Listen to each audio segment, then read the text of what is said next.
Olá a todos. Então, nesse vídeo a gente vai fazer um novo projeto, vai iniciar um novo projeto para um jogo estilo top-down. O que a gente viu nos vídeos anteriores, viu para jogos estilo de plataforma. A gente pode até no futuro ver mais alguma coisa sobre esse tipo de jogo, mas a gente já viu ali os elementos básicos para começar a construir um jogo de plataforma. Um outro tipo de jogo bastante utilizado é jogo estilo top-down. Então, dá um exemplo mais prático. Em jogos antigos, assim, um jogo tipo Chrono Trigger, por exemplo. E no caso de jogos mais novos, Stardew Valley seria um exemplo de jogo top-down. É aquele jogo em que o personagem anda para cima, para baixo, direita, para esquerda, anda por todo o cenário. Bom, eu já criei aqui o projeto, né, do jogo. Esse projeto aqui está vazio, é um projeto inicial. E a gente vai usar nesse projeto esse pacote gráfico aqui, tá? O RPG, o Urban Pack do Kine, nesse endereço aqui. Vocês podem também, acredito que eu vou colocar também o link, mas é bem fácil de encontrar, né? Esse RPG Urban Pack. Como que a gente vai fazer isso, né? Então, com o nosso projeto aqui aberto,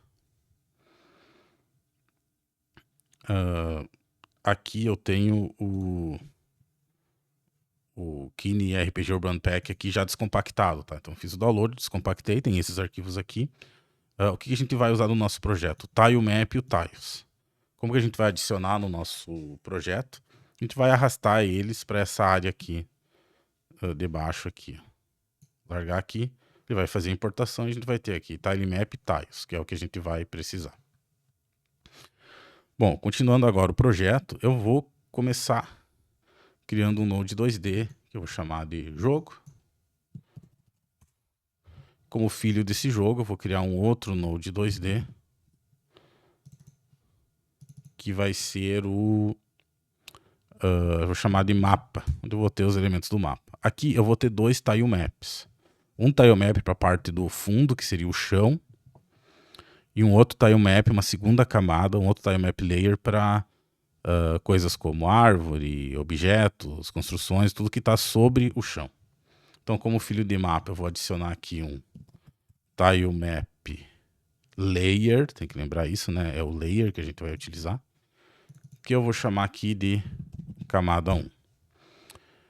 E como filho também de mapa, vou adicionar mais um tilemap layer, que vai ser o camada 2.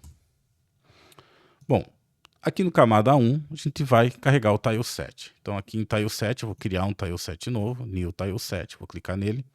As propriedades que a gente vai precisar alterar aqui, na verdade não vai precisar alterar nada, porque ele está configurado por padrão para ser 16 por 16. E o tilemap que a gente vai utilizar é 16 por 16. Então não vai precisar mudar nada nesse sentido. A gente vai aqui embaixo clicar em tileset, adicionar um atlas novo, que é a imagem, né? A gente vai em tilemap. Aqui tem o tilemap e o tilemap package. A gente vai usar o package, porque o tilemap normal, nesse caso aqui, ele tem uma borda, um pixel de borda ao redor de cada tile. Só que vai nos atrapalhar, né? Melhor pegar o package que não tem essa borda. Vou abrir, ele vai pedir para criar os tiles automaticamente e criou, tá aqui. Bom, e se a gente quiser aproveitar esse mesmo tilemap, que tem tudo que a gente precisa, na camada 2 também. Ao invés de criar lá de novo, a gente pode salvar esse tilemap que a gente fez com um resource, né? Tudo que eu posso salvar aqui das propriedades, a gente chama no Godot então de um resource. Então eu vou pegar esse tileset aqui, vou clicar aqui e vou colocar Save As. E vou salvar como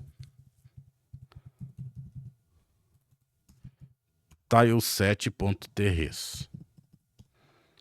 Tileset.trs.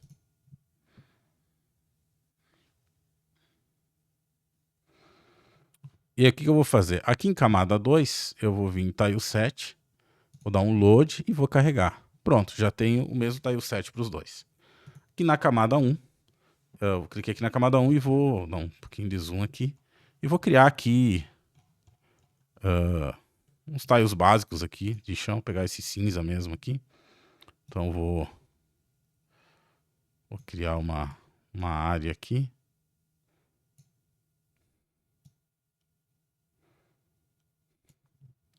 Vou botar as bordas.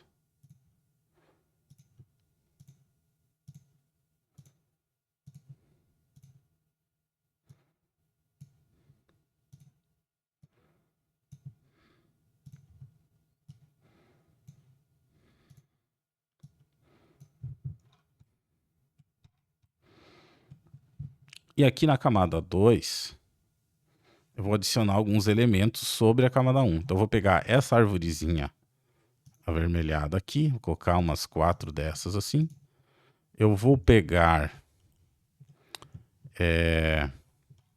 esse cavalete aqui, vou colocar aqui, e vou pegar também uma tela que tem aqui.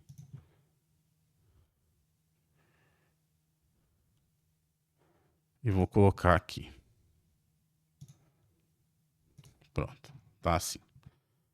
Depois, isso aqui a gente vai usar num teste depois, tá? Bom, vocês podem notar que tá muito legal assim, que tá meio embaçado, né? Isso acontece porque o padrão é trabalhar com filtro linear. O filtro linear, ele existe para que quando eu dou zoom numa imagem ou encolho a imagem, enfim,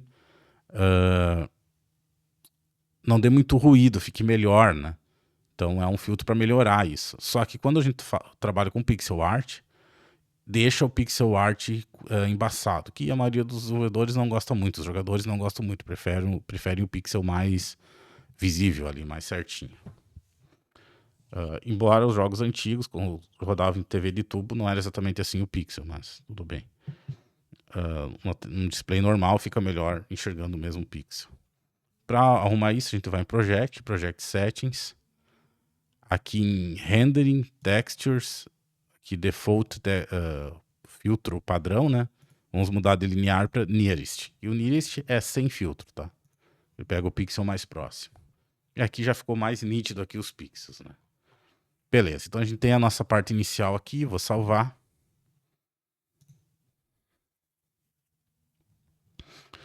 Agora a gente vai criar um personagem para andar por aqui. Isso eu vou criar numa nova cena, tá? Nova cena. Então nessa minha nova cena vou criar um node do tipo character body, que a gente já fez nos outros vídeos, né? Então essa parte aqui vocês já conhecem. Vou renomear ele como player. Ele vai ter um animated sprite para ser a representação gráfica dele, que eu vou renomear como animes sprite. Como filho dele aqui eu vou ter também um collision shape, que é a representação lógica. A gente já viu isso também em vídeos anteriores. Aqui no animated sprite vamos criar aqui as animações. Então new sprite frames. E aqui no sprite frames, por enquanto eu vou criar só uma imagem, tá? Depois a gente vai fazer as animações ir andando para cima, para baixo, para um lado, para o outro. Mas por enquanto é assim. Então eu vou abrir aqui em Tiles e eu vou pegar o Tile 0024, tá? Pronto. Deixa eu dar um zoom aqui. Vamos fazer ele ficar com o pezinho para cima aqui da linha, tá? Isso vai nos ajudar depois, quando a gente for calcular o que vai estar na frente e o que vai estar atrás do que. Posso travar aqui a sprite. E o collision shape, vou criar aqui um novo collision shape, vou criar um retângulo. Este meu retângulo tem que cuidar, porque ele não vai ser assim, ó, tipo do tamanho do personagem, tá? Ele vai ser só metade do personagem. Por quê? Bom, depois eu vou explicar melhor, mas isso acontece para mim poder ter o efeito de sobreposição, de perspectiva. No seguinte sentido, né? Bom, depois eu mostro visualmente, fica mais fácil de entender. Tá. Bom, feito isso, posso travar aqui. Vou salvar o player aqui. E agora eu vou fazer o script para fazer a movimentação dele, tá? Vou adicionar um script. Aqui, se tiver Basic Movement, tem que mudar para Object Empty, tá? Não pode esquecer disso. Criar. E aqui eu vou criar o estado. Para o estado, para facilitar, porque ele pode andar para cima, para baixo, para esquerda, para direita, pode andar na diagonal, pode ficar parado. Mas tudo isso eu posso dizer que corresponde a um estado, que é quando ele está vagando pelo cenário. Então, eu vou criar aqui uma enumeração dos estados que ele tem, por enquanto só com um estado, depois a gente vai acrescentando mais estados. Então vai ser enum, estado. E eu só vou criar um estado que eu vou chamar de caminhando, mas serve para quando ele está caminhando, para quando ele está parado, quando ele está vagando pelo cenário. Eu até poderia chamar de vagando. Como a gente já usou caminhando, deixar caminhando, pronto. Então, por enquanto tem só esse estado, tá, na minha enumeração. E agora eu vou criar a variável que vai ter o estado. Então, aqui é o estado maiúsculo, minúsculo, que é a variável, não maiúsculo, é a enumeração que tem os possíveis estados. Então, vai ser o estado caminhando. Além disso, eu vou precisar saber uma velocidade base dele aqui, tá? Velocidade de caminhada dele. Eu vou dizer aqui que é 50 pixels por segundo. Bom, o que eu vou precisar agora? Uma função que vai processar quando ele estiver no estado caminhando. Process caminhando. Para processar esse estado caminhando, primeiro eu vou dizer que a velocidade é 0, tá? Inicializar com um vetor com 0 e 0, a velocidade. E agora eu vou ver se ele está indo para algum lugar. Para saber se ele está indo para algum lugar, eu tenho que cadastrar aqui Project Settings, Input Map. Tem que cadastrar as minhas inputs. Cima, baixo, direita, esquerda. E associar as teclas aqui, né? Cima, cima, baixo, direita, esquerda.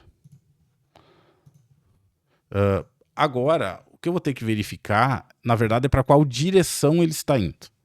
Então, eu vou chamar aqui, vou criar uma variável chamada dir, que vai começar também zerado.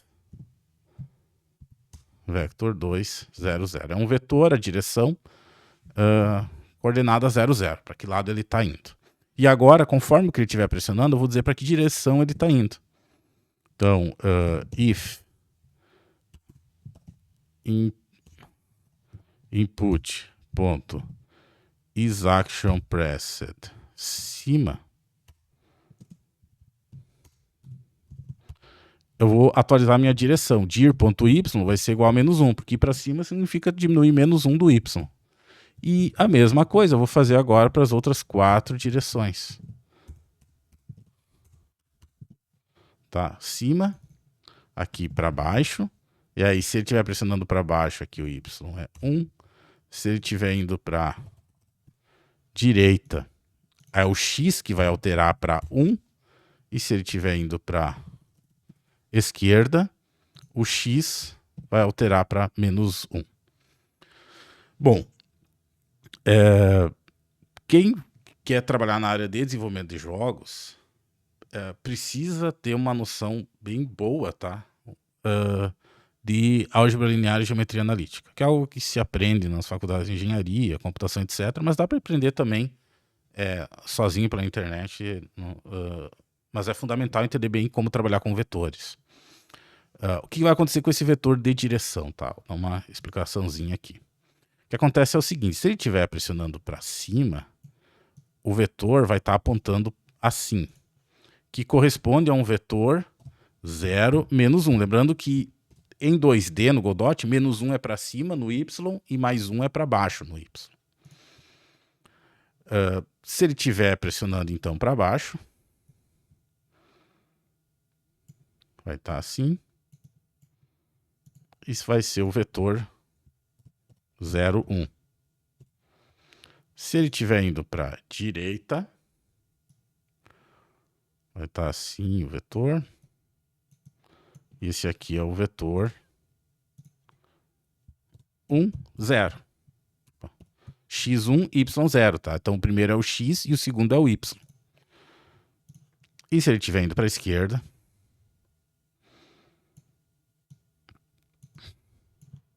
vai ser o vetor -1 e 0.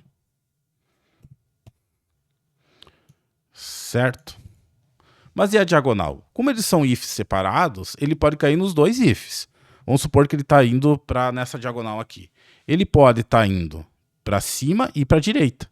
Então, o y pode receber -1 e o x pode receber 1. Não tem problema nenhum.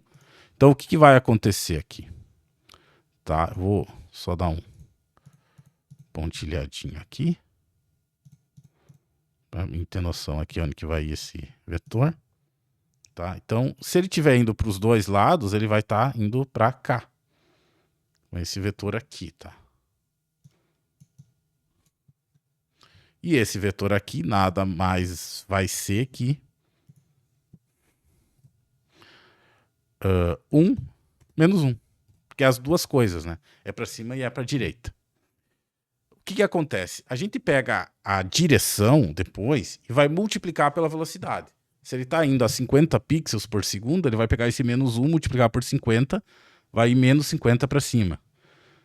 Se for esse aqui, por exemplo, para a direita, vai multiplicar esse 1 aqui no x por 50 e vai andar 50 pixels por segundo para a direita. Mas o que acontece se estiver indo para a diagonal? Na diagonal, ele vai andar tanto 50 pixels para a direita, quanto menos 50y na vertical, para cima.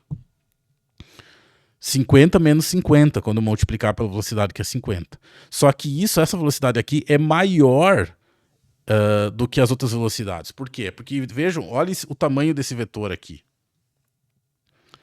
A magnitude da velocidade é dado pelo comprimento do vetor. Então, 50 menos 50 tem um comprimento maior do que 0,50 ou 50 a 0. Ó, veja, dá para perceber aqui que ele é maior.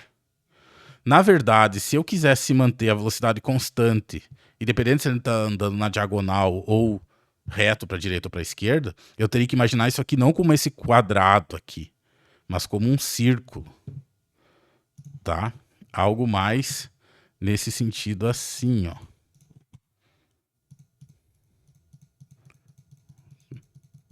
Claro que aqui não tô... Desenhar com mouse é difícil. Ó, mas isso aqui é um círculo. Isso quer dizer que, na verdade, o vetor ele deveria acabar aqui, ó. Aí ele seria um vetor do mesmo tamanho dos outros e ele andaria na mesma velocidade na diagonal. Só que aqui não seria 1 menos 1, seria, na verdade, se a gente fizer o cálculo certinho, para o vetor ficar com comprimento 1, isso é definido, então, o comprimento do vetor, esse tem comprimento 1, esse tem comprimento 1, esse aqui tem comprimento maior do que 1. Né? Fazer aquela fórmula lá, né? Raiz de x ao quadrado mais y ao quadrado. Que é a mesma dada fórmula de Bhaskara, né? Enfim.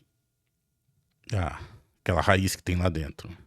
Mas é o comprimento de um vetor, né? Então, a raiz de x ao quadrado mais y ao quadrado. A fórmula de Bhaskara não, né? Eu confundi aqui. É a regra lá da hipotenusa, né? Então, a mesma fórmula lá da hipotenusa. É o comprimento do vetor. Que aqui, para ele ficar com vetor tamanho 1, ele teria que ser 1 sobre raiz de 2 menos 1 sobre raiz de 2 no y, tá? Ou 1 sobre raiz de 2, 1 sobre raiz de 2 se fosse aqui para baixo. Então eu preciso que o vetor seja comprimento 1. Isso a gente chama de um vetor normalizado, um vetor normal, um vetor normalizado. Esse vetor normalizado é o que eu tenho que usar para fazer esse cálculo para ele não distorcer essa diagonal. Tá?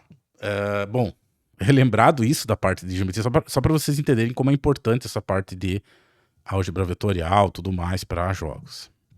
Como que a gente vai fazer isso? Felizmente, o Godot ele tem um comando que faz isso pra gente. Mas a gente só vai precisar fazer isso se ele estiver andando. Tá? Então, c dir.length. O que é esse length aqui? Esse length é o comprimento do vetor. Ele diz qual é o comprimento do vetor.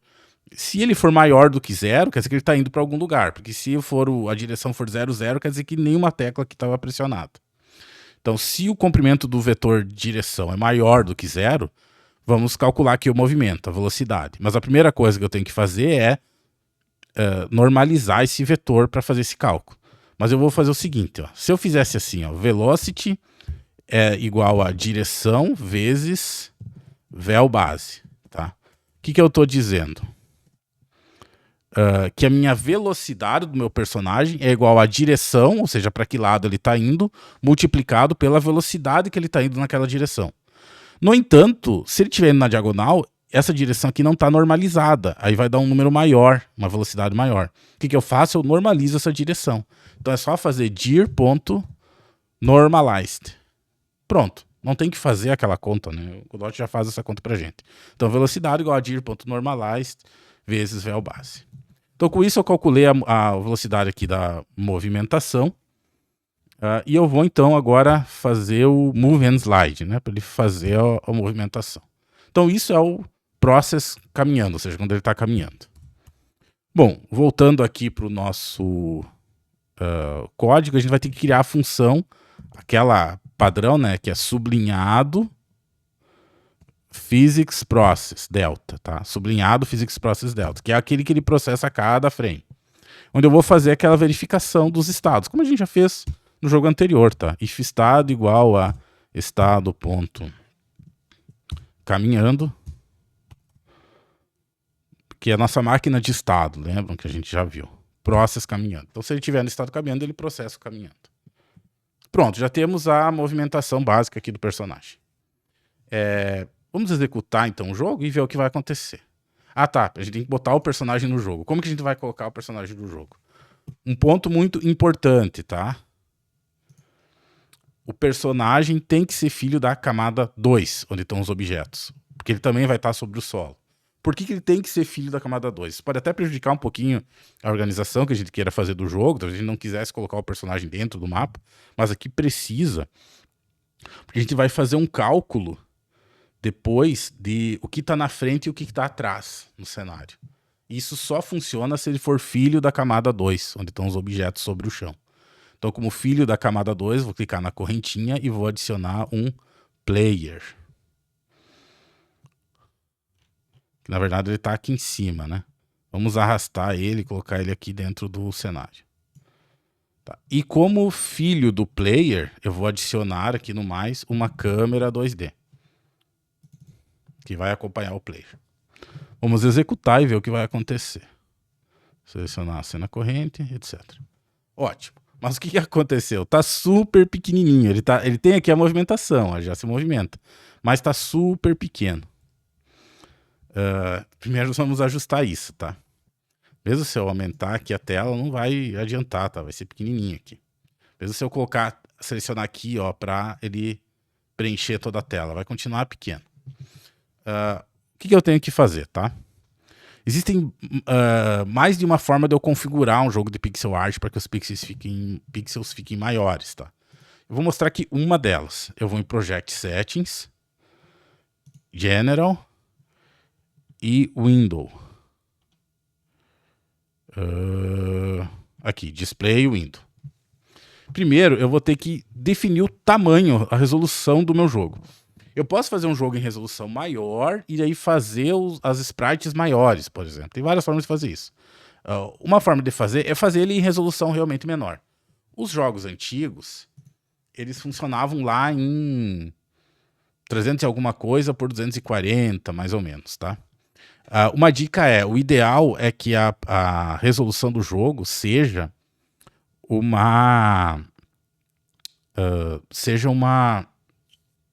múltiplo da resolução Full HD ou 4K. Tá? Se a gente pensar em Full HD, o que é Full HD? 1920 por 1080, tá? Isso é Full HD. Por que tem que ser um múltiplo? Porque se não for múltiplo, não fica legal os pixels. Fica meio pixel, dependendo da movimentação que ele está fazendo na tela. Para arredondar, digamos assim, não fica legal a imagem. Então melhor é que seja um múltiplo. Que múltiplo? Porque eu quero uma resolução menor, mais próxima da resolução de jogos antigos. Eu vou fazer uma resolução 5 vezes menor. Então 1920 dividido por 5, que dá 384, e 1080 dividido por 5, que dá 216. Tá? Os jogos eram 300 e alguma coisinha por 220, 240, dependendo do videogame. Então tá perto ali do que era, né? Antigamente. Aquele ali tá uma pixel art bem pequeno, né? Quase estilo Game Boy. E a resolução era mais baixa ainda. 128 por 128, ou 180 por... Bom, não lembro agora. Certo. Então a gente já definiu a resolução, que tá bem baixa. Só que ela tá ainda widescreen, tá? Tem gente que gosta, tem gente que não. Eu até acho legal, mesmo a resolução mais baixa, ficar widescreen. Então ele tá dentro dessa proposta. Bom, além disso, o que eu tenho que configurar? Eu tenho que dizer que ele pode esticar. Então o mode que tem aqui é disable, ele não estica. Eu tenho que dizer sim, ele estica para poder preencher a tela. E aqui eu tenho dois jeitos de esticar, tá? Canvas Items e Viewport. Qual que é a diferença? Viewport, tudo fica pixelizado, tudo. Fontes, tudo que você usar.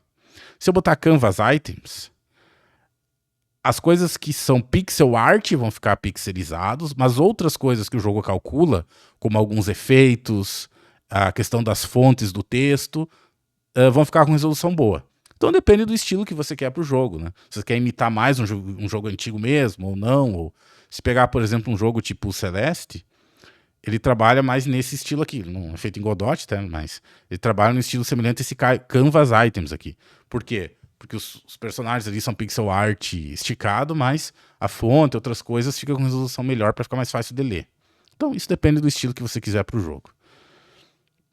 Bom, tem uma série de outras opções aqui, mas eu vou deixar... o básico seria isso aqui, tá? Dá um OK. E aí, se eu executar, ele vai aumentar aqui o tamanho, tá? Só que tem que lembrar de marcar esse negocinho aqui na janela, tá? Embedded Game Size Stretches pro Fit do Workspace aqui. Ou seja, tem que marcar esse aqui para ele esticar. E aí, se eu andar aqui, agora eu consigo ver melhor. Bom, agora a gente vai falar de um negócio chamado YSort. O que acontece? A gente já viu lá que o que está na frente e o que está atrás, a gente controla com um Z-Order, né? O Z-Order, para um jogo desse aqui, ele é dinâmico. Por quê? Porque se ele tiver aqui assim, por exemplo, ele vai estar... vou usar aqui o cavalete como exemplo. Se ele tiver aqui, ele está atrás do cavalete. Se ele tiver aqui, ele está na frente do cavalete. Então aqui, por exemplo, está na frente do cavalete, né? Quando ele vai aqui, beleza, estou na frente do cavalete. Mas se ele tiver aqui assim, ele está atrás do cavalete. Só que quando eu vou aqui, ó, eu não estou atrás do cavalete, eu apareço em cima do cavalete de novo. Mas ele deveria estar atrás do cavalete. Ou seja, o que define o que está na frente ou atrás deveria ser a ordem Y. Quanto mais para baixo está no Y, quanto maior o Y, mais na frente estão as coisas. Porque as coisas que estão para baixo estão sempre na frente das que estão atrás. Por causa dessa perspectiva top-down aqui. Porque essa perspectiva top-down clássica de jogos não é aquela que você está vendo totalmente de frente. Tá? Desculpa, totalmente de cima. Você não está vendo o personagem totalmente de cima. Ele está num ângulo aqui com uma perspectiva. Não é exatamente perspectiva, talvez o nome, mas enfim. Mas está num ângulo aqui que não está vendo meio de frente e meio de cima. E esse meio de frente e meio de cima faz com que as coisas que estão com Y maior deveriam estar na frente das que estão com Y menor. Como que a gente faz isso? Bom, um jogo, se estivesse programando do zero, a gente teria que fazer tudo isso no braço, tá? Que não é fácil. Também não é difícil, mas enfim, tem que ter uma boa experiência em programação. Mas, para nossa sorte, o Godot faz isso automaticamente. Isso que a gente chama desse YSort. Como que a gente vai fazer isso? Como o player já é filho da camada 2, a gente só precisa habilitar o YSort da camada 2. Então, não funciona só para tilemap também, tá? Poderiam ser sprites, etc. E se o pai de todas as sprites está com o YSort ligado, ele vai fazer nos filhos esse YSort. Nesse caso aqui, eu tenho que pegar aqui a camada... Então, não é só para tilemap layer, tá? Qualquer objeto 2D consegue fazer YSort. No nosso caso aqui, a gente precisa fazer em relação ao tilemap layer e os filhos dele. Então, eu vou clicar aqui na camada 2, vou vir aqui em Ordering e vou selecionar o YSort.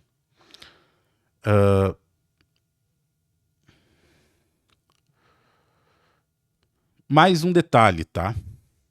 Além de eu marcar aqui o YSort, eu tenho que definir aonde ele calcula o zero do YSort.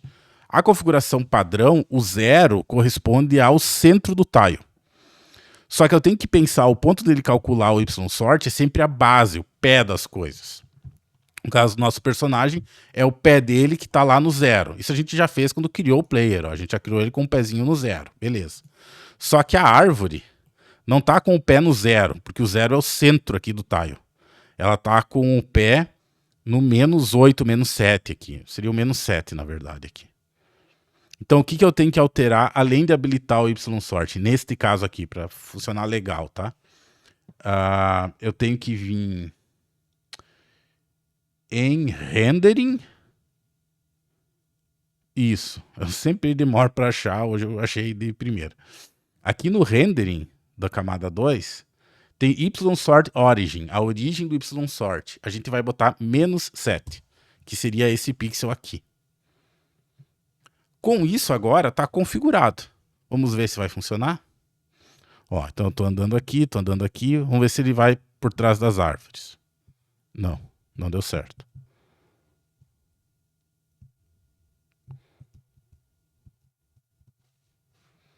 Ah, porque não é menos, né?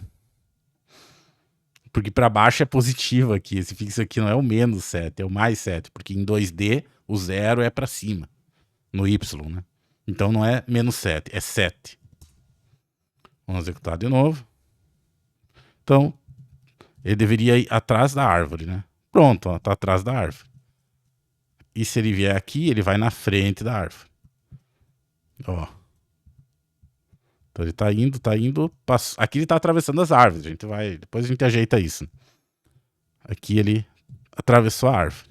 Ó, aqui o cavalete, ó. Aqui na frente do cavalete, beleza. Aqui atrás do cavalete. Aqui atrás da cerca, aqui na frente da cerca, aqui atrás da cerca. Funcionou legal. Só isso já é um baita começo para um jogo top-down, tá? Que só isso, se fosse fazer programando, ia ser bastante coisa. Então a gente já consegue se movimentar e consegue ajustar aqui as camadas dos nossos tile maps. Bom, que falta ainda para fechar esse vídeo? A gente vê a parte da colisão, para vocês entenderem por que eu fiz a colisão só até a metade do jogador.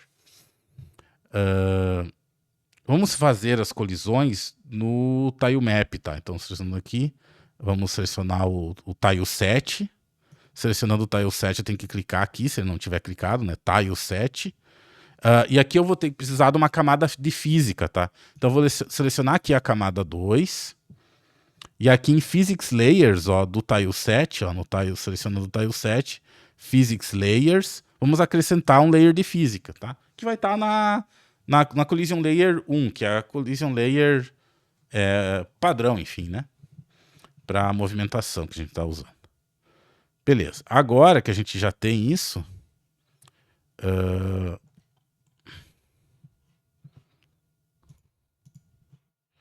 vamos ver aqui no tile 7.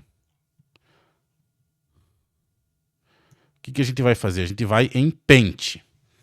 No Paint, a gente pinta, como a gente fez no projeto anterior, né? As colisões, tá? Só que eu vou selecionar, botei aqui no Paint, no tile 7, não no tile map, tá? No tile 7, e vou selecionar a propriedade. A propriedade que eu quero é que em física, a Physics Layer 0, que é a nossa camada de física que a gente criou. Pronto. Vocês lembram que eu falei que a gente quer só metade, tá? Aqui eu vou colocar o grid snap para ficar mais fácil de ajustar. Eu vou colocar metade do tile, tá? Assim. Vocês já vão entender o porquê. Mesmo o objetivo lá que eu fiz metade do player. Vocês já vão entender. Agora, o que eu vou fazer aqui? Vou vir aqui na arvorezinha redonda e vou clicar. Primeiro eu ajusto, depois eu clico, tá? Não adianta eu clicar e querer ajustar. Primeiro eu acerto como que eu quero a colisão e depois eu clico. Ó, então, metadezinha da árvore. Agora eu vou procurar aqui o cavalete, que era esse aqui, ó. Cliquei. E agora eu vou procurar a grade, que era essa aqui, ó. Aqui e aqui. Beleza, ajustei a física, tá? Vamos executar e vamos ver o que vai acontecer. Ó, vou aqui e não passo do cavalete, mas fico um pouquinho atrás. E aqui eu vou até aqui no cavalete. Aqui, ó, na grade eu vou indo e travo aqui assim um pouquinho atrás da grade. E aqui eu vou indo e travo aqui. Aqui a árvore, mesma coisa, eu não atravesso mais as árvores. Eu consigo até atravessar aqui pelo meio, mas eu vou só até um trecho. Tá bem legal aqui agora, né, o nosso projeto. Bom, então, vocês veem que ele está sobreposto, tá? O que acontece? Se eu usasse os Collision Shapes inteiro no objeto, o jogador ia conseguir só até aqui, ó, ia travar. E quando ele estivesse indo de baixo para cima, aqui a cabeça dele já ia travar aqui. E não ia dar esse efeito de sobreposição que esse ângulo de câmera traz. Então, para dar esse efeito de sobreposição, tipo essa perspectiva, é isso que acontece. Por isso que, por exemplo, se eu deixar visíveis, ó, vou vir aqui em Debug, Visible Collision Shapes, vamos deixar visíveis aqui os Collision Shapes. Ó. Então aqui vocês podem entender, ó, por exemplo, aqui, ó, onde é que ele trava? Aqui, né? Aqui, ó, ele trava aqui, ó, na metade do jogador. Então, por isso que o Collision Shape é assim, para permitir essa sobreposição que dá esse efeito meio 3D, digamos assim, né? Ou seja, de volume, na verdade. Seria bem isso, seria para dar volume aos objetos. Bom, que mais? Bom, para terminar o vídeo, tem mais coisa, né? Não vai terminar tão cedo. Vamos fazer as animações, então, para ele caminhar, para ficar mais legal. Vamos fazer aqui as animações. Visible Collision Shapes, não precisa mais. Como que a gente vai fazer as animações? Então, aqui no Player, eu vou criar aqui algumas animações, tá? Bom, eu vou ir criando um pouquinho mais rápido aqui, mas aí vocês podem também depois pausar o vídeo e vendo passo por passo, mas é só a criação das animações, escolher as sprites. Então, a primeira animação, vou renomear, em vez de default vai ser a animação que anda para baixo. E eu vou ter essa sprite aqui mesmo, e vou acrescentar ainda, depois da 0, eu vou acrescentar a 51. Depois da 51, a 0 de novo.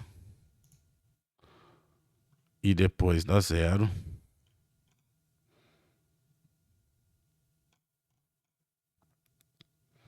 a 78. Então, e aqui, em vez de 5, vai ser 2. Deixa eu ver aqui como é que ficou. Ah, não, em vez de 5 é 10. 10 frames por segundo. Muito, 8 frames. Isso, 8 ficou legal. Pronto, já temos essa animação. Vamos criar mais uma.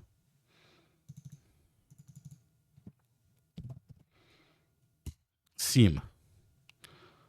Que ele anda para cima. Que ele anda para cima, a gente vai ter 25, 52, 25,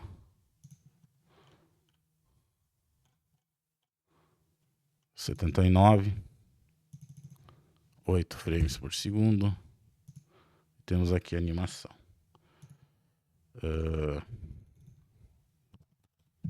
Direita. Vamos ter a 26.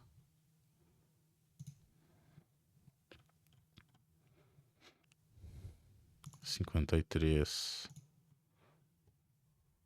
26. 80. 8 frames. E por último,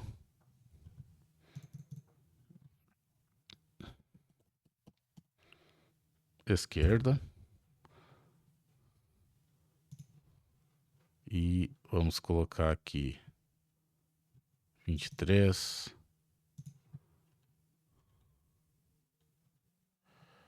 50. 23.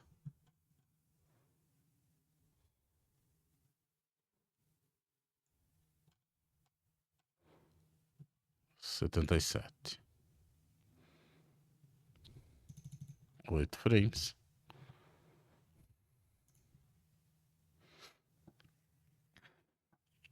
Bom, e agora vamos controlar a animação. Vocês notaram que eu não usei uma animação para ele parado, tá? Por quê? Porque eu precisaria de uma animação para ele parado de lado, parado de cima, parado para baixo. Ia virar 8 animações. Tem um jeito mais simples de fazer isso, que RPGs 16 bits usavam bastante. Uma técnica aí para não precisar de tanta animação. A gente simplesmente vai parar quando ele tá parado. Não precisa criar uma nova animação. Só vai parar. E aí, quando ele começar a andar, volta a tocar a animação. Então, pro lado que ele tava indo, ele vai parar. Tá? Como que a gente vai fazer isso, então? Vamos aqui pro script. Vamos fazer o seguinte. Vai ser no process caminhando, né? E a gente vai controlar a animação aqui mesmo, tá? Poderia fazer uma outra função separada, mas vamos fazer o teste aqui. Bom, o que acontece? Ele só vai poder escolher uma animação. E então, para ele escolher só uma animação, eu vou usar o sistema com if, else if, else if, else if, else if, tá? E aí o que vai acontecer? Eu vou ter animações que têm prioridade.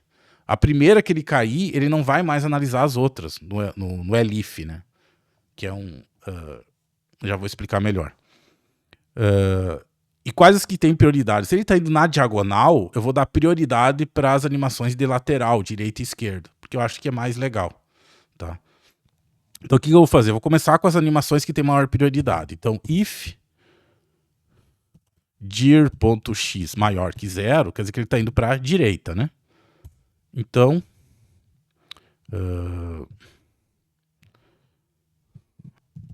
animesprite.play direita. Elif. Qual que é a diferença do if para o elif, tá? Nunca pode começar com elif. Eu começo com o if e depois eu tenho o elif. O elif, ele é uma concatenação de else if, senão se. Isso quer dizer o seguinte, se ele cair nessa aqui, ele nem verifica as outras. Ele aceita essa animação e pronto. Por exemplo, desse aqui ele podia entrar em duas, né? Podia ir para cima e podia ir para baixo, por exemplo. Se eu não quisesse que ele andasse na diagonal, cima e para baixo, sim, mas ele poderia, por exemplo, ir para cima e também entrar no da direita. Então ele executou os dois ifs. Agora, se eu quisesse garantir que ele só executasse um if dessa sequência, entrou em um, ele não analisa os outros, era só eu fazer if, elif, elif, elif, elif. Ou seja, depois que ele cair em um, os outros ele não verifica mais. Ele ignora. Ele só cai em um dos ifs. Se a gente faz a sequência if, elif, elif, elif. Que é o que eu quero aqui. Aqui eu só quero uma animação. Então, elif dir.x menor do que 0, quer dizer que ele está indo para a esquerda, se a direção é menor do que 0. E aí a gente tem animesprite esquerda.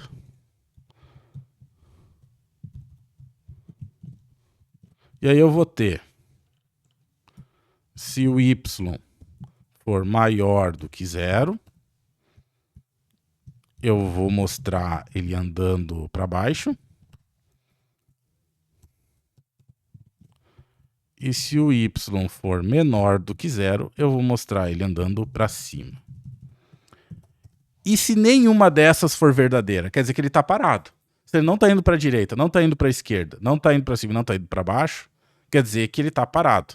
Então é o que a gente tem no else aqui. Então se ele não está indo para lado nenhum, então eu pauso a animação.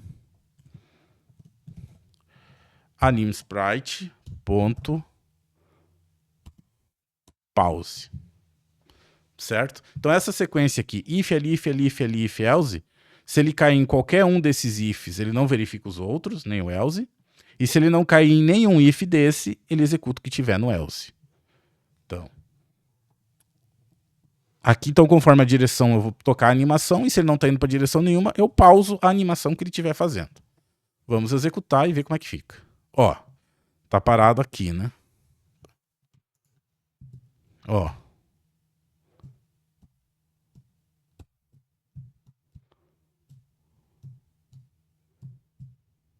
Às vezes ele para em um determinado frame, né? Poderia resetar a animação se eu quisesse, ou dar um stop na animação.